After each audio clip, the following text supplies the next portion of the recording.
realized how lonely I was. I spent a few years practically by myself, and I'm very thankful to this day that I have, a new family. And it was at that point that I started to research the Bible from witnesses from a new perspective. Right around 2010, I stumbled across, I don't even know how, I was just searching, I think I was looking up 607 BCE because that had never made sense to me. And I stumbled across somebody named Rolf Ferrulli, who I think is an apologist for the witnesses, but that linked me to Carl Olaf Johnson's book, which was The Gentile Times Reconsidered, I think it is. Yep. And once I read that, whatever last hope I had of ever going back to the hall, whatever I thought was true at that point, my dad had given a talk for many, many years. It was his favorite talk. It was on Daniel chapter 2, which is about the image. Right. The head of gold, arms of silver. And the way witnesses tell that story, the feet of clay and iron is the United States and Great Britain, the dual world power. And man, after you read Gentile Times Reconsidered, man, I mean, I felt so angry after reading that because he had argued these points to Bethel themselves, decades earlier. And I had never gotten a chance to examine that evidence. None of us did for ourselves and come to our own conclusion. So I don't think I have an issue so much with religion as I do to being a sheep. I would never consider myself a sheep like one.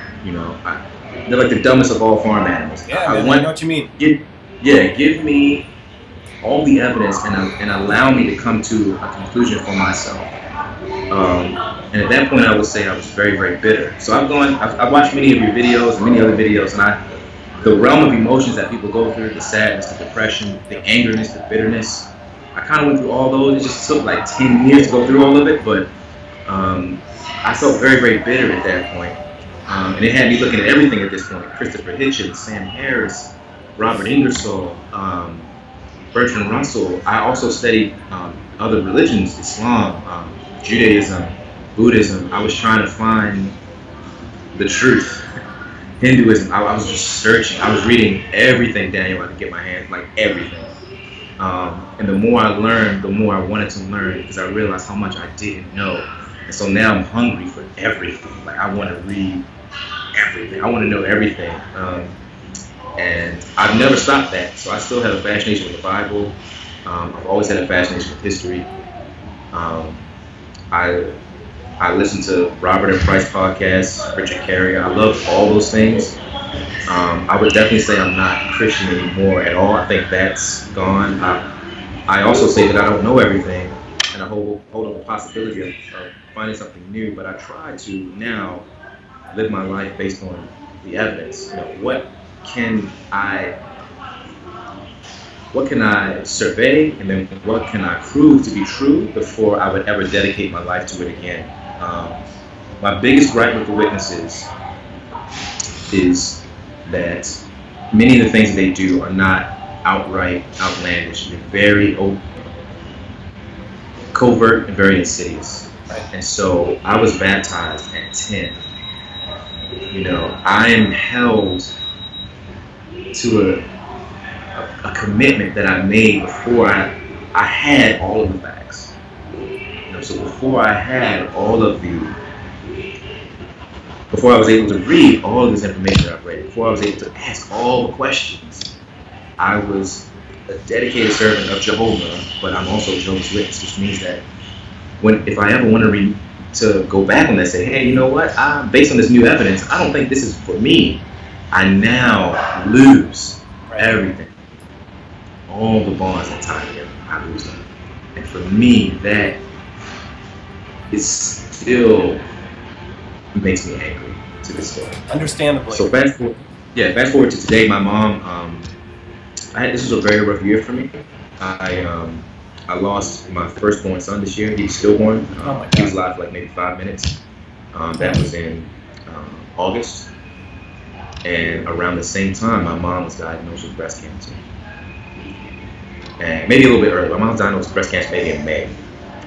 And I heard it from my brother.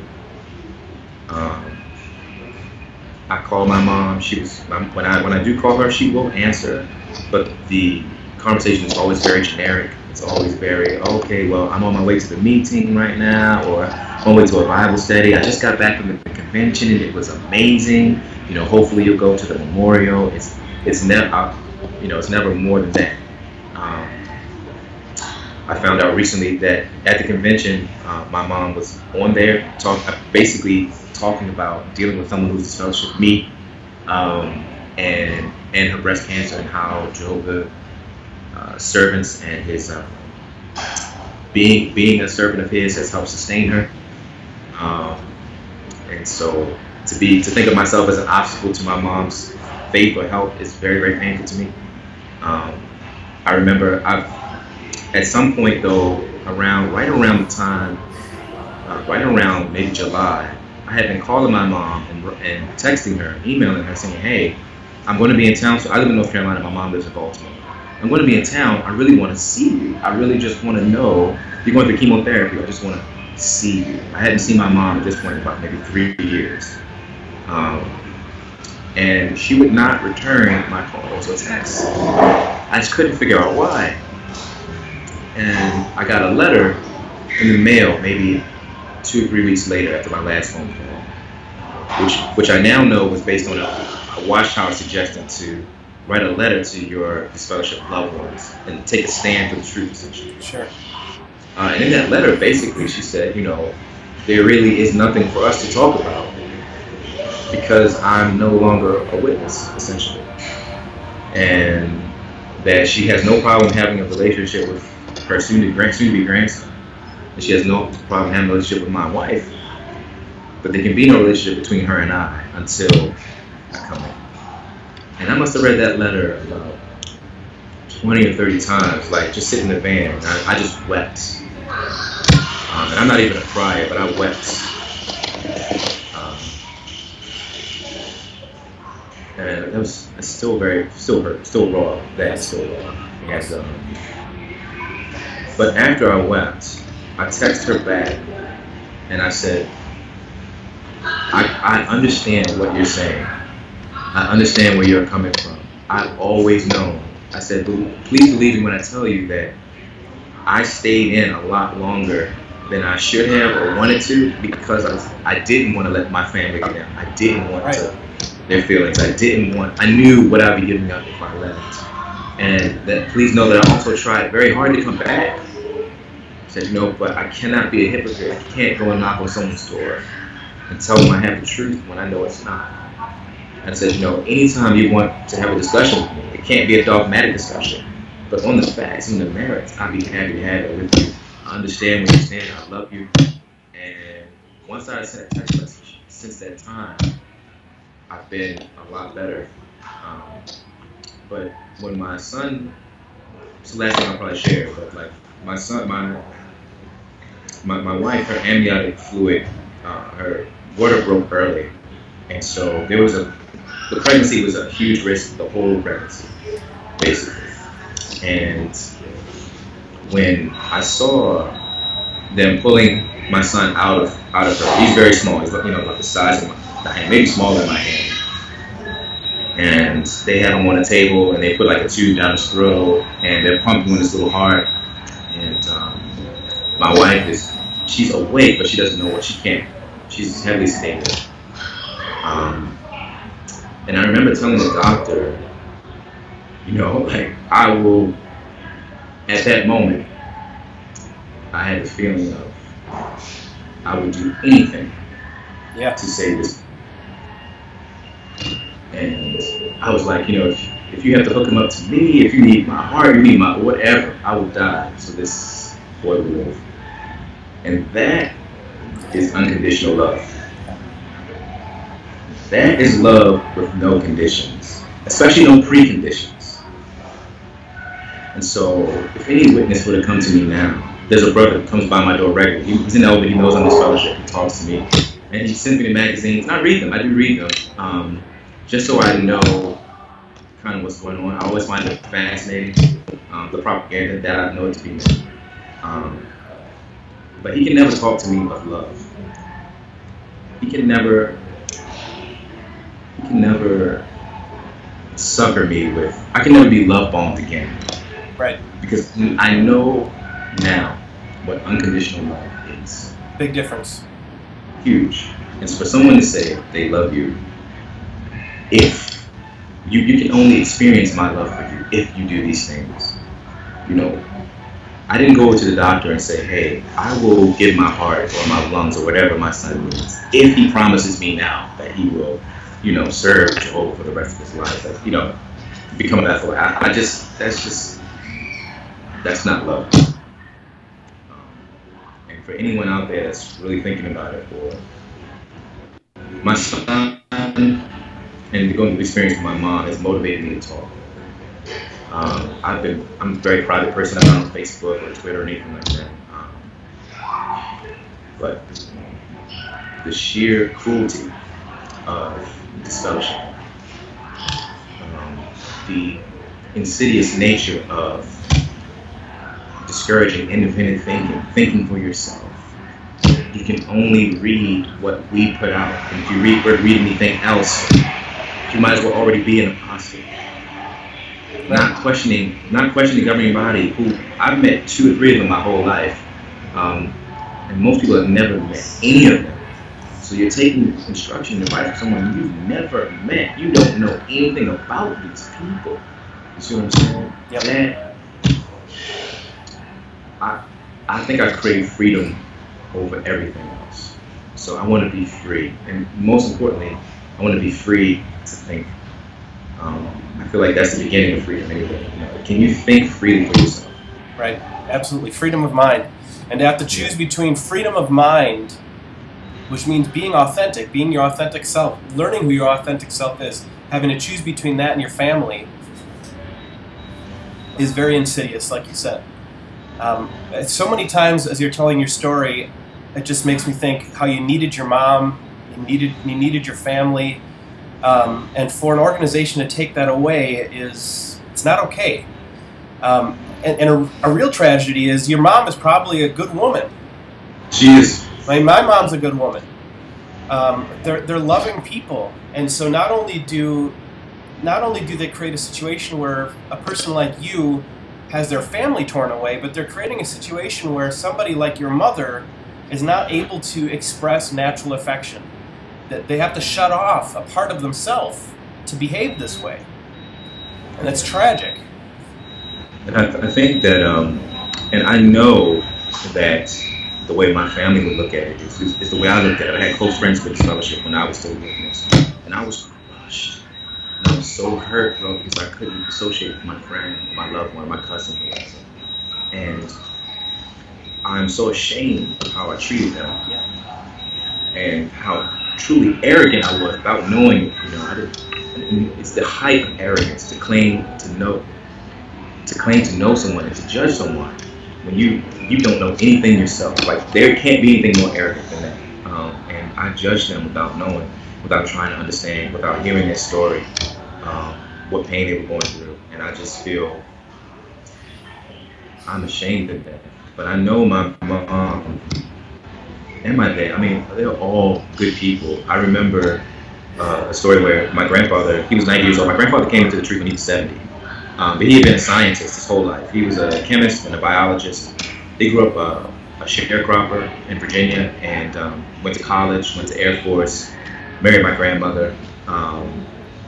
And I remember he was about to die, and I was at the hospital, and my whole family was there. They ganged up on me and they asked me, you know, why aren't you just coming back to the truth? You know, my grandfather really wanted to know.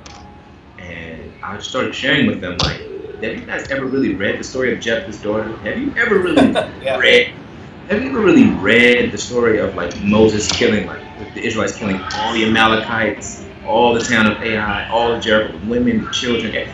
Have you ever read the story of Lot? Like, he allowed his daughters to be raped, only for them to kind of rape him in the end. Like, do you really think these stories are true? Like, are these stories really true?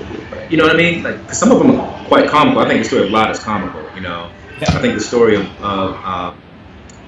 of Moses, where they have to keep holding his hands up, and every time he drops his hands, like, they start losing. I think that's quite a funny story, you know. And my grandmother said, when I talked about the Amalekites being basically genocide, basically. Yeah. And my grandmother said something, the sweetest, kindest woman ever was like, you know, John, sometimes Jehovah just has to do bad things to get rid of wickedness. Right. Sometimes just has to remove the wickedness from the earth. And I just sat back in the chair.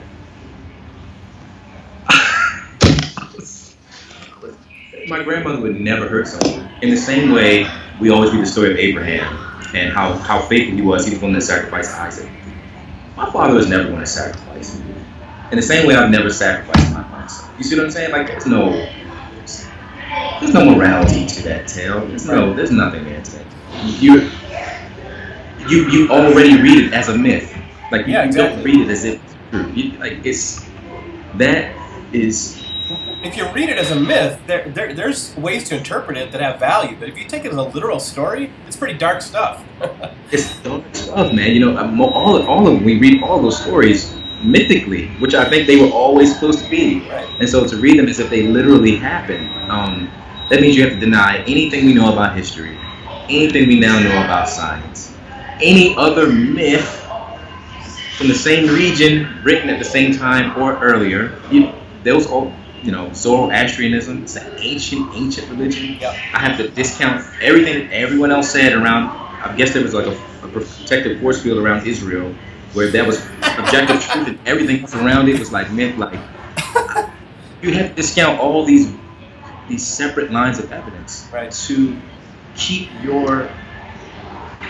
For me, this is how I felt. To keep my faith intact, I would have had to ignore everything else that I had come to know or always knew. I grew up loving dinosaurs. I knew that scientists talk in billions of years, and I knew we talk in thousands of years. And when you're 6 or 7, that's okay. When you're 20, that's not okay. You know, like, which one is it? You know, I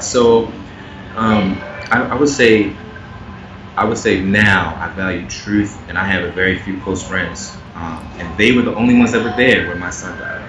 None of my family was there. None of my family. My mom texted me, my brother called me, my grandma, my cousins. I heard nothing from them. And now I have friends. Some of them are Wicca, some of them are Christian, some of them are Muslim, well, some of them are atheists. And they were all there because they truly love me for me, right? I don't care if this friend is Wicca and they worship nature, and I don't care if this person is Muslim. I don't care, and I don't care if this person is, Christian or whatever. None of that stuff matters to me. It's how we treat one another that really matters. Absolutely. And I could tell, I knew the people who really loved me because when it counted, they were there. Yep. And I do think my family are very good people, and I think my mom, I've talked to my brother, I think she actually does need the organization and structure at this point in her life, and I would never want to take that away from her. I miss her. She's the smartest woman I've ever known. I mean, she speaks. We grew up speaking. My mom knew Greek and Latin, and so I grew up having to know the Greek or Latin root word to every word that I was reading in any book I was reading. She now speaks Portuguese and French. She's in a French congregation. I mean, she's probably the most brilliant woman I've ever met. And the way she taught me is a big reason why I'm not a witness. You know what I mean? Like, yeah, right. I was, backing myself what I say with facts and truth, and presenting evidence. My grandfather was a scientist, and my grandmother was a teacher. That's how I was raised, and so I started to use what I had been taught. I just examined our belief structure, our witness culture. Why. And I've questioned witnesses on many things, especially the brother who comes to my door. I questioned him on beards recently. And a lot of times when you question witnesses, you get this, I call it like a syntax error face.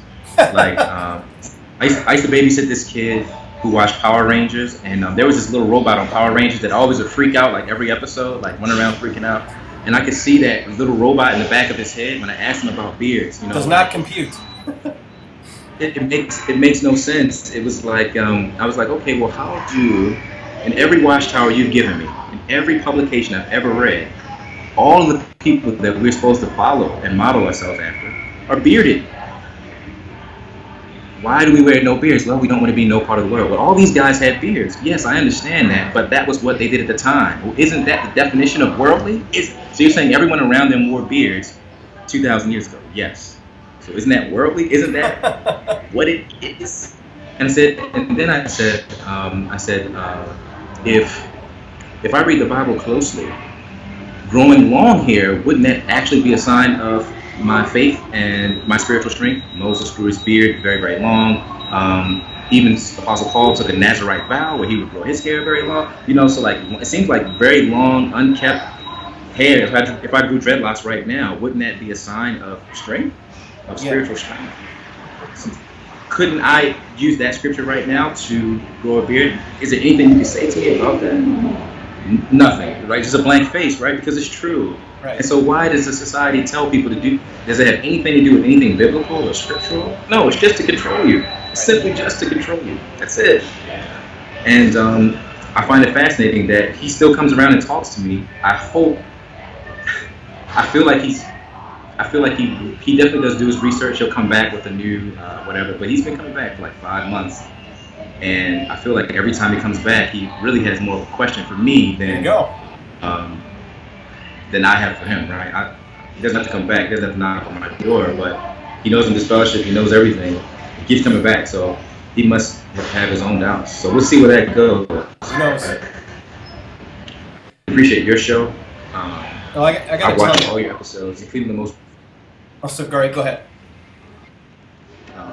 I appreciate the other Lloyd Evans. I appreciate his JW Facts. Many of these things I'm still learning for the first time. I appreciate your thought process. I feel like very similar to my own. How I go through things. You know, how do I know what I don't know? How do I prove it? I think along those very same lines. But it's been very helpful to me as I didn't still realize how much my upbringing and culture still affects me to this day, though I wouldn't consider myself a witness or even a Christian at this point. Even recently, my wife is telling me how I push too hard. Like I work and I work and I work. I'm basically retired now and I still work. Like I always feel like there's something else to do, but that's very much a part of my culture. Oh, John, you're getting 10 hours a month in field service? Can you get 20? Right. You got 20 now. Can you auxiliary pioneer? Oh, you're auxiliary pioneer, but what about regular pioneer? Right. Oh, you're doing all that. You're doing all that in a part-time job? That's great, but how about serve where the need is great? You know, I see you're really depressed and struggling, but that's because you're not doing enough. You know, that thinking is still there. I still think that way, so I had to promise her to slow down because I feel like if I'm sitting still, there's something I should be doing, and that's very much a part of how I was raised. Absolutely, yeah. You know, well, I love the way your mind works. I have tremendous admiration for you, and I feel your pain. I'm sorry that you've had to go through all the suffering that you've gone through. I'm sorry that you've lost your family, but I'm also glad that you've found a new family, people that really care about you and can actually see that difference between conditional love and unconditional love, and can now flourish in that environment with freedom of mind and the ability to research and learn. You know, that's who you're meant to be, the guy that goes out there with that thirst for knowledge, beyond just that, you know, persuasive essay presented by the Watchtower. Like, that's not actual knowledge, that's just repetitive persuasion. To be able to go out there and to find out what's really going on, it's exciting stuff. So I feel your pain, but I'm happy for you too. Man, thank you so much. Tell your viewers, I'm sorry for rambling a little bit. I've never do anything like this at all, man. But I watch all the videos now, most of them that I can, and I read all the comments too. And you can see, I see there's also a lot of pain out there. And you know, if anyone, I'll try to make myself more available too. If anyone has any questions or whatever, I'm a little bit more private than you are. I think you do a very good job of it, but you know, if anyone wants to talk or more in depth, or if you ever want to do another interview or whatever, I got tons of stories, but I feel much better finally saying that out in the open. I can imagine. I mean, I said things. There's a lot of things my wife doesn't even know. I just don't talk about. Sure. Well, I think a lot of what you said is going to resonate with a lot of people, and so I'm sure it helped you to get some of it out, but it's going to help a lot of others too. So I really appreciate it. Thank you so much for taking the time to do this. Thanks, man. Absolutely. All right, you too.